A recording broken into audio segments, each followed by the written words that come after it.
just a hack. He's just an absolute hack. And he gets his ass kicked by his teammates every week. It's just, it's terrible. It's just terrible. Welcome back to Hack City. I'm Joe DeLeone, joined by my former teammate, former roommate from the University of Rhode Island, Mr. Sean Anderson. We are almost 2 weeks away from the Hack City corporate retreat that is coming up in Los Angeles. Sean, how are we doing today?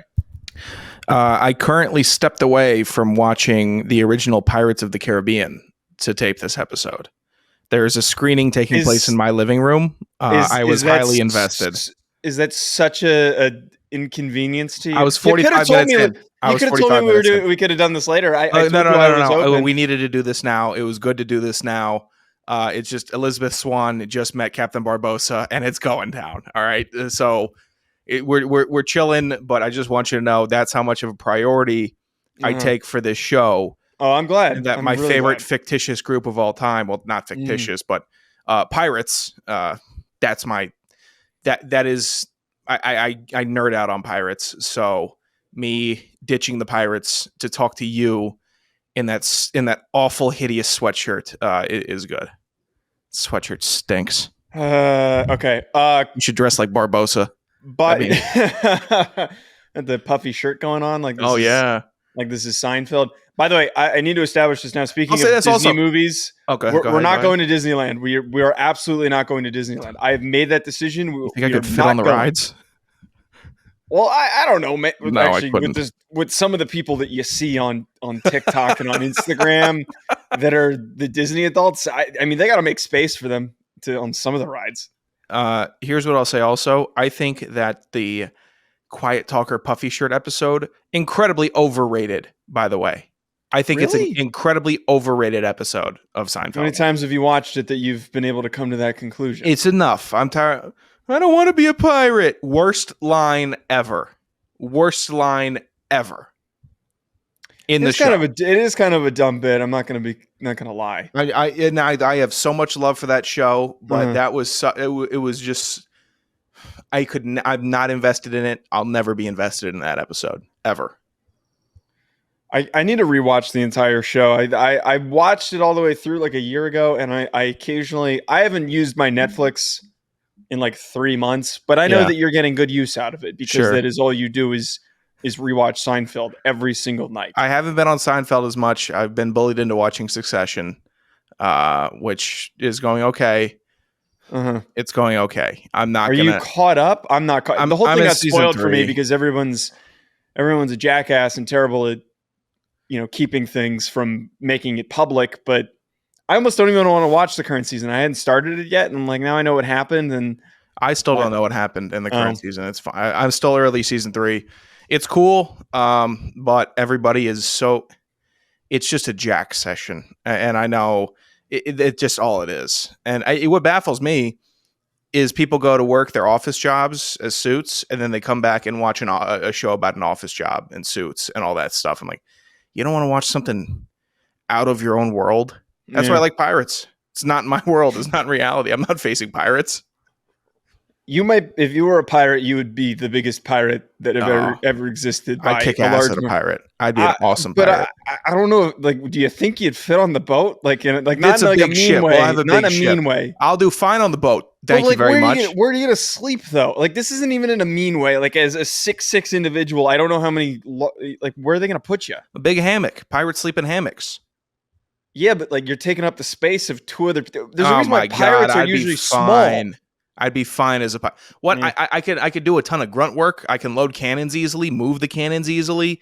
Any barrels full of gunpowder I can handle. Adept at fishing, pulling the sails. I can do that. Okay. I can manage. I'll get scurvy. I'm sure. Why does scurvy have anything to do with this? Well, I think I could make it through scurvy. Honestly. What are the symptoms of scurvy? Well, you lose your teeth, and you have. I think it's failure of a lot of major organs from not getting enough fruit. So it's a huge vitamin deficiency. Yeah, you probably would get scurvy if we're being completely honest. We're not here to recount pirates, though. Too much pirate Why talk. not? Why else are we here? Too much pirate talk at the beginning of the show. Enough. This is a football podcast. Oh, boo. We're expanding outside of our usual coverage that we do on the show. We obviously started out as an FCS football podcast. We wanted to cover all things football, and we've done exactly that on this channel, on this feed. This is the first time that we're doing this. We did the top 4 conferences in FCS preview for 2023. We are now going to preview all of the FBS conferences because there's less of them and just a little bit more highly covered. And we want to be able to talk about all of them. We're not going to only give attention to the Power 5. We're not that type of podcast. We're the type of show that is going to come here, talk about all of them. And we're starting things off with the MAC, Sean, which ironically, and we were talking about this like on the pre-show before we were doing the notes, we have a lot of experience with the MAC because in our time at Rhode Island, we played 2 different MAC teams. One of them we played really closely. The other one we got blasted. Played Central Michigan in double overtime. I forget what exactly it was. Triple overtime. I always forget about that. And then Ohio, we got our asses kicked by a kid whose brother is now the starting quarterback at Ohio, which we're going to get to in a second. But I don't know how it ended up happening like that. We somehow managed to be very well versed with what it's like facing off against these MAC programs.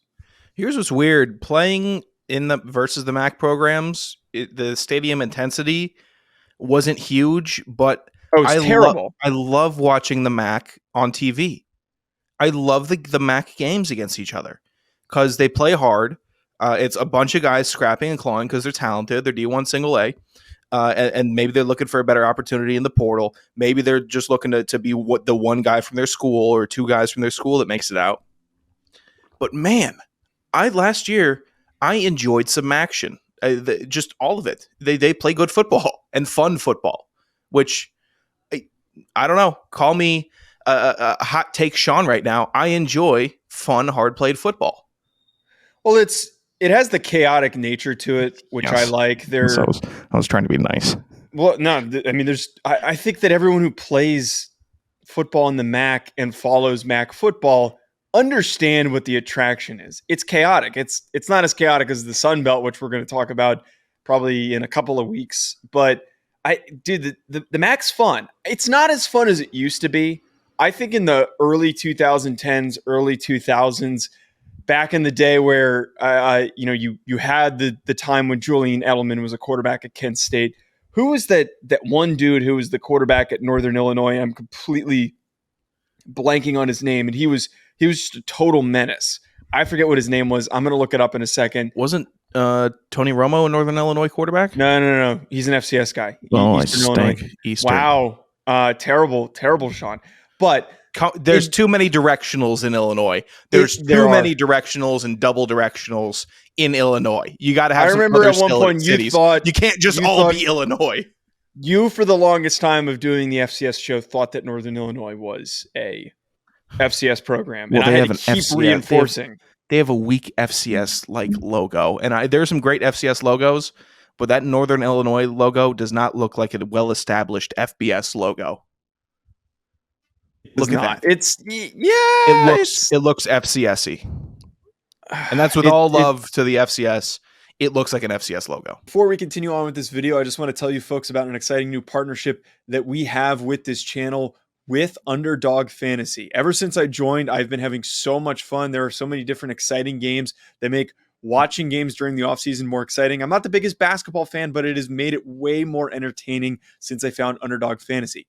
And my favorite game to play so far, which I think you should try out, is Pick'em. It is so easy to play. Just pick higher or lower on your favorite player's stats, and you can win up to 20 times your money in a single night. Underdog keeps it simple with their easy-to-use website and mobile apps. Pick between 2 and 5 players to fill out your Pick'em slip, get every pick right, and take home some cold hard cash. Use code HACK, H-A-C-K, HACK, like the name of this channel. Use code HACK to get your first deposit doubled up to $100 by Underdog. Go sign up. You won't regret it. You're going to have a blast. Check out Underdog Fantasy. I also want to tell you folks about our other recurring sponsor that we have on this channel, that being BetOnline, betonline.ag, which is all the updated odds, news, and anything for sports betting. It's my go-to source for when I want to be betting specifically on games. I love betting on college basketball or the NBA, especially, again, during the offseason. Always looking for more fun ways to be focused in on some of these other sports. It's betonline.ag and use promo code BELIEVE50. It's It's promo code BELIEVE50 to get 50% welcome bonus on your first deposit. Bet online, where the game starts. Wait, I'm trying to pull up who this guy is. I'm not going to be able to do it right now while we're doing the show, but Sean, I want to kick things off though by talking about one of the programs we did get to face in Ohio, which, to be blunt, is, I would argue, the favorite returning this upcoming year to repeat as the best team in the MAC, to finish with the best regular season record. They are consistently a very well-coached team. And that was a really weird place to play, admittedly. When we went there weren't that many people in the stands. The stadium doesn't scream FBS to you. It's not like an area that is... It doesn't feel like an FBS program. But those guys play so freaking hard, and they play with such intensity. What is going to lead to their success is we got cooked by Nathan Rourke back when we played against them. But on the other side of this, now they've got Kurtis Rourke, who's their starting quarterback, who's bigger and arguably a better overall prospect. And while Nathan right now is doing really good things in the CFL, we've got Kurtis Rourke, who was the Offensive Player of the Year this past year. And as we've said on the show, for the lower levels of football, the top FCS, the lower level FBS programs, the way you succeed is having a good quarterback with good traits and one that is a successful leader, is productive statistically, and Kurtis Rourke fits that description exactly. He does. Just a quick dog ear here. Was it Jordan Lynch at Northern Illinois? He placed third in Heisman voting in 2013. Yes. Good job. Okay, good job. Yes, it was him. It was Jordan Lynch. That's my producer hat there coming through. Ohio, though, interesting. They had guys with some impressive size, I'd say. We never overlooked a program that was single A, but it's different when you're playing Kansas, right? And then when you're playing someone from the MAC. And we went there, and we're looking at some of the guys on the field like, damn, that's a wide joker. These are some big dudes on the field. Impressive recruiting from them. And watching some film on Kurtis Rourke, he's solid. He's a solid quarterback. He doesn't make a lot of mistakes. He puts the ball where it needs to be. That's such a coach talk thing for quarterbacks, but it's so important to have a quarterback where you have faith that if you have a 10-yard out, he's not going to overthrow or underthrow it. Saw plenty of those where it's, hey, here's the ball. It doesn't need to be a laser beam to you, but it's going to be right there in your hands. Perfect. Thank you. We're going to march down the field. And that's what Kurtis Rourke can provide for the team.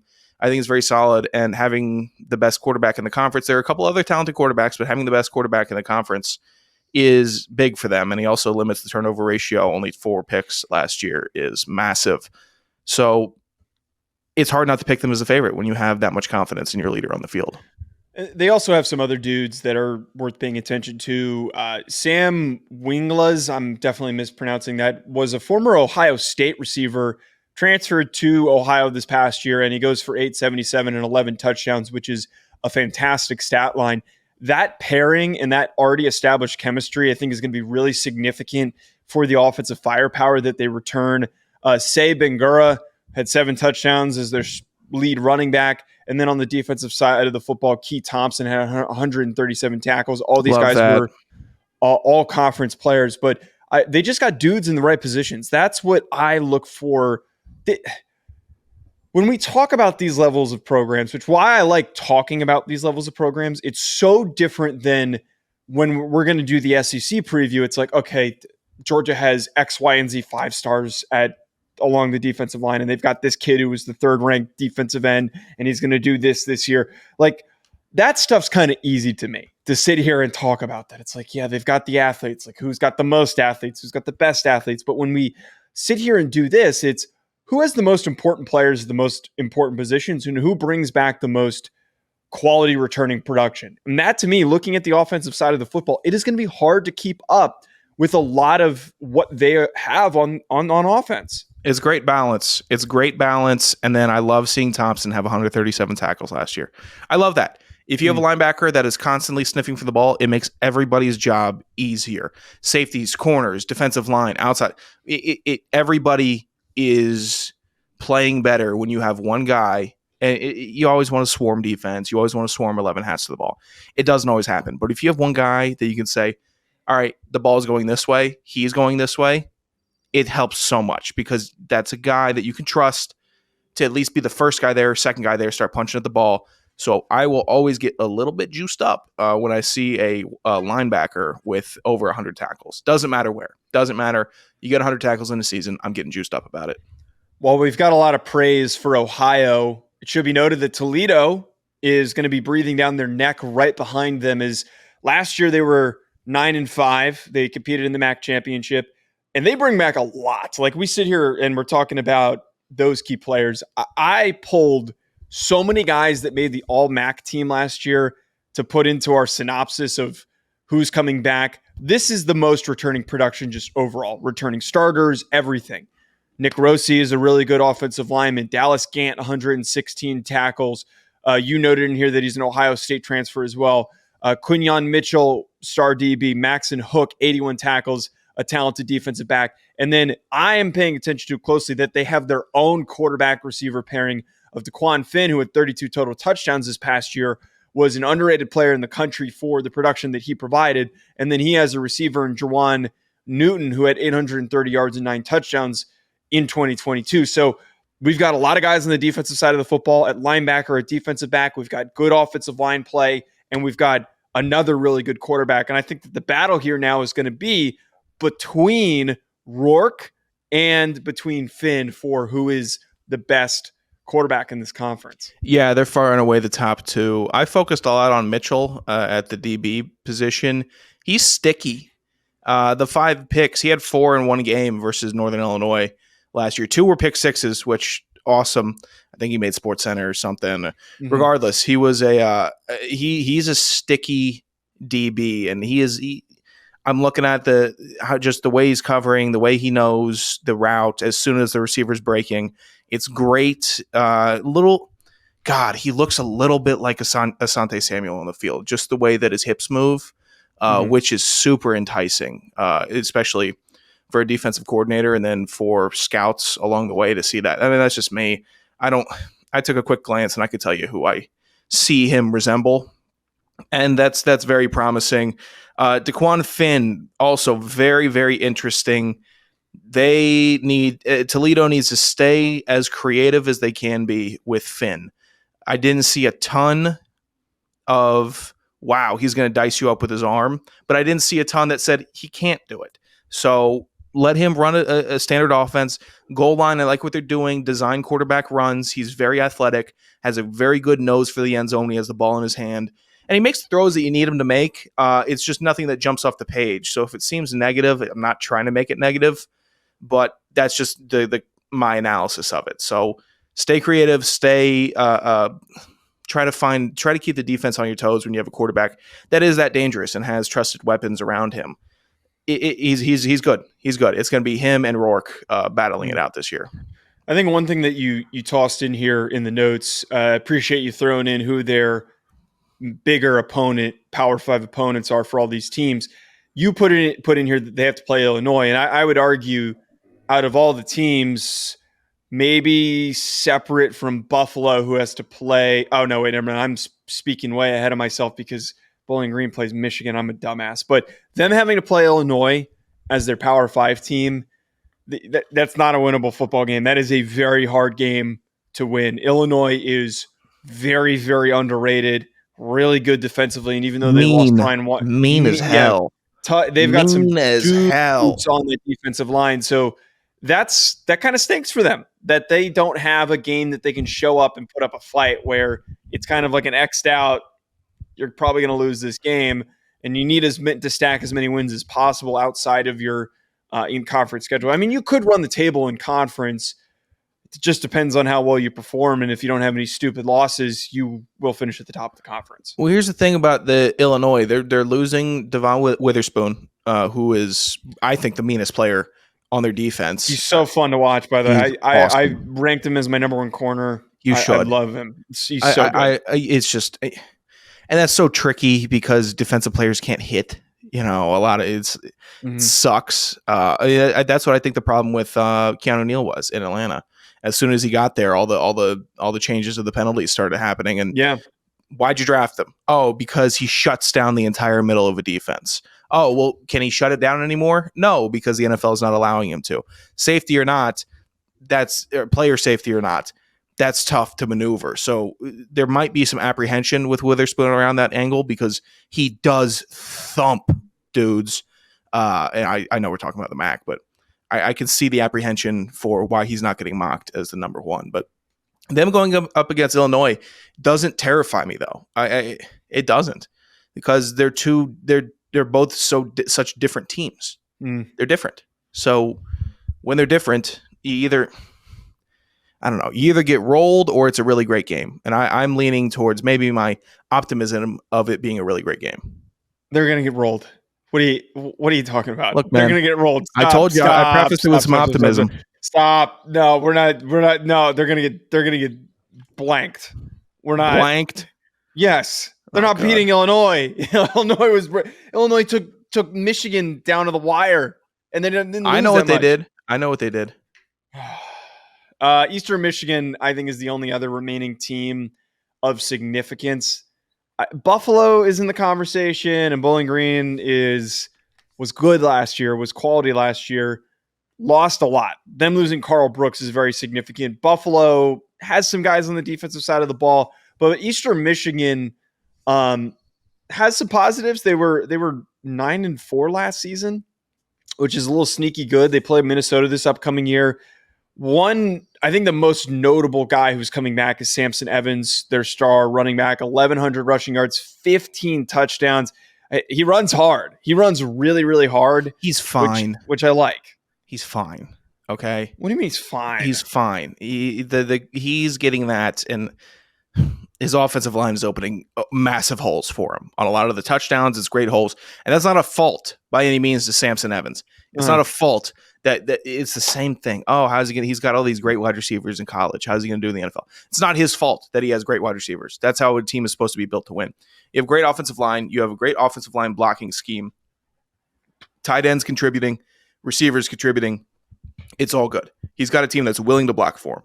If you have a team that's willing to block for you and willing to block effectively in the MAC, 1,166 yards, that's expected, at least for me. So he is a good MAC running back.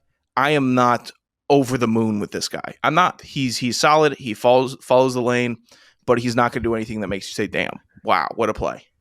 All right. Fair, apt analysis. I will not push back on that. I wish you were as realistic as the statement that you just made a second ago that you think that Toledo is going to put up a fight against Illinois. Game. That's going to be an overtime game.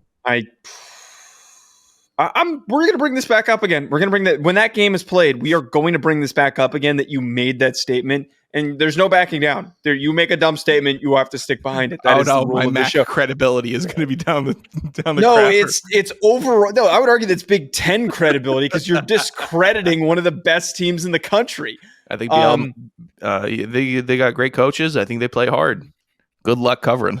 You're a hack. Buffalo is fine. Again, I'm very wary of Bowling Green because they're just getting picked apart. One of the teams that got picked apart in the portal. Some of the other notes, though, that I just want to throw in here about the MAC for this upcoming season before we wrap. Carson Steele being gone is so disappointing. And I got to be honest, Carson Steele, the running back at Ball State, he's got the whole Thor thing going with the long blonde hair. One of the most fun football players to watch. He's awesome. He's going to be so good at UCLA. And I'm going to just gush over him when we talk about the Pac-12 because he is just such a fun running back. And he fits exactly what you look for a Chip Kelly running back. He's gone. He's not a MAC player anymore. Kent State got just ripped apart after losing their head coach who is now the offensive coordinator at Colorado. Colin Schlee, who was one of the best quarterbacks in the conference, gone. He's at UCLA. He might not even start, but he's gone. He's at UCLA. And then Marcellus Marshall was a guy who kind of popped on my radar as a fun offensive tackle. He's now going to UCF. Fun note here that I think was kind of brought up during this guy's recruiting process. Blaine Gabbert's little brother is the starting quarterback at Miami of Ohio, or at least should be. Brett Gabbert, I don't know if that means anything for them. Blaine Gabbert was really good at Missouri. So Here's what I can promise you: if you're a football player with a gimmick, you're going to get some praise from Joe DeLeone. That's something that's going to happen. So if Hey, you got, man, I made if it you through got this hair whole. coming out of your helmet, or if you got a sweet funny tattoo, you're going to get some run from Joe DeLeone. I made it through this whole show without bringing up Parker Titsworth on the University of Ohio. That's the whole you show. deserve praise for that. Well, is he a good offensive lineman?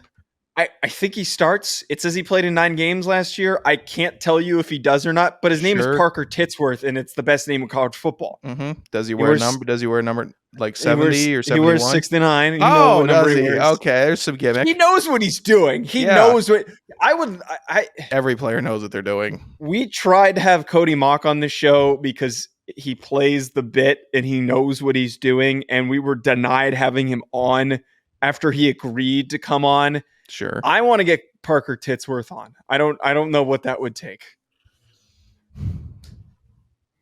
You should DM him. You're a former offensive lineman. But hey, man, I want to talk ball. I want to offensive lineman would love to have you on. You need to DM him. Really? Just so you can get your fill of the college football. Remember how we were going to sponsor an NIL athlete last year? And and it failed miserably. I would love to sponsor Parker Titsworth as a weekly. What was the name we had to use? It was like Big Grinder 59 or something like that. That's right. But I don't want him to change his handle. I don't want Titsworth to change anything. I would pay probably more than it's worth to have him come on the show on a weekly basis. Oh. Let's look into this. He's got to have representation. I would assume so.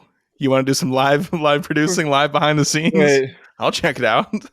All right, Parker Titsworth only has 914 followers. Oh, that can't be Big true. Cat follows him though.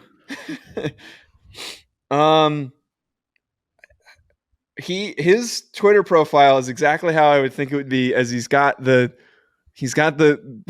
wolf eyes in the top there as his banner. He's got a website. Titsworth 69. Okay, he's got 914 followers. We can afford him. He's got Titsworth gear, man. I'd pay him $1,000 a month. Damn, cheap hoodie. $40 hoodie. $35 jersey.